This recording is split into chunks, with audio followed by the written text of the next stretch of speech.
1991 ആരാധനാലയ നിയമത്തിന്റെ ഭരണഘടനാ സാധുത ചോദ്യം ചെയ്തുള്ള ഹർജികൾ സുപ്രീം കോടതി ഇന്ന് പരിഗണിക്കാനിരിക്കുന്നു. ചീഫ് ജസ്റ്റിസ് സഞ്ജീവ് ഖന്ന അധ്യക്ഷനായ ബെഞ്ചാണ് ഹർജികളിൽ വാദം കേൾക്കുക. ആരാധനാലയങ്ങളിൽ 1947 ഓഗസ്റ്റ് 15 സ്ഥിതി തുടരണമെന്ന വ്യവസ്ഥയെയാണ് ഹർജിക്കാർ പ്രധാനമായും ചോദ്യം ചെയ്യുന്നത്. ഗൗതം അനന്തനാരായണൻ ചേരുന്നു വിവരങ്ങളുമായി. ഗൗതം, എന്തൊക്കെയാണ് ഈ ഹർജിയിലെ ആവശ്യം?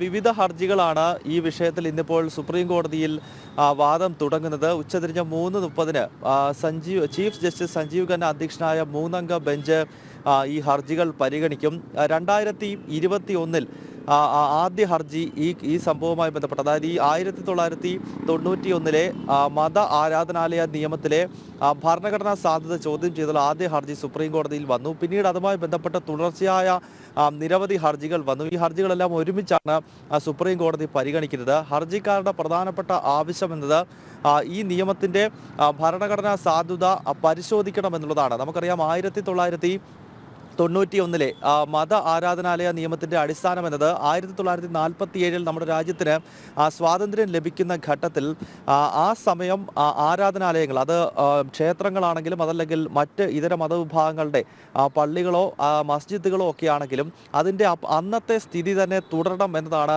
ഈ 91 നിയമത്തിലെ ഏറ്റവും പ്രധാനപ്പെട്ട വ്യവസ്ഥ. അതിനെയാണ് ഈ ഹർജിക്കാർ ചോദ്യം ചെയ്യുന്നത്. ആ ഹർജിക്കാർ പ്രധാനമായും ചൂണ്ടിക്കാണിക്കുന്നത് ഈ 47 രാജ്യത്തിന് സ്വാതന്ത്ര്യം ലഭിക്കുന്ന ഘട്ടത്തിൽ പല തർക്കമന്ദിരങ്ങളും നിലനിൽക്കുന്നുണ്ടായിരുന്നു. അതായത് ക്ഷേത്രമാണോ അതല്ലെങ്കിൽ അത് മസ്ജിദാണോ എന്നൊക്കെയുള്ള ആശയക്കുഴപ്പം നിലനിൽക്കുകയും ഇരു മതവിഭാഗങ്ങളും ഒരുപോലെ പ്രാർത്ഥന നടത്തുന്നതുമൊക്കെയായിട്ടുള്ള നിരവധി സ്ഥലങ്ങളുണ്ട്. അതിൻ്റെ ഉദാഹരണമാണ് വാരണാസിയിലെ ജ്ഞാൻവാബി മസ്ജിദായി കണ്ടുകൊണ്ട് അവിടെ മുസ്ലിങ്ങൾ പ്രാർത്ഥന നടത്തുന്ന ഘട്ടത്തിൽ ഹൈന്ദവരുടെ പ്രധാനപ്പെട്ട വാദം എന്നത് അത് പുരാതന കാശി വിശ്വനാഥ ക്ഷേത്രമാണ് എന്നുള്ളതാണ്.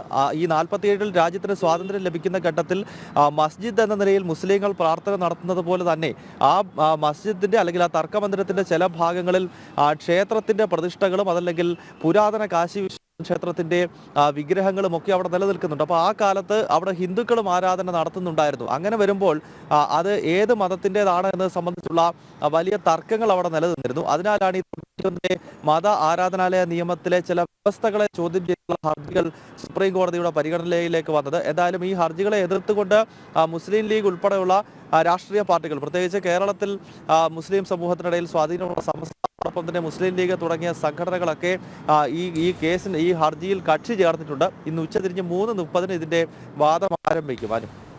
ശരി.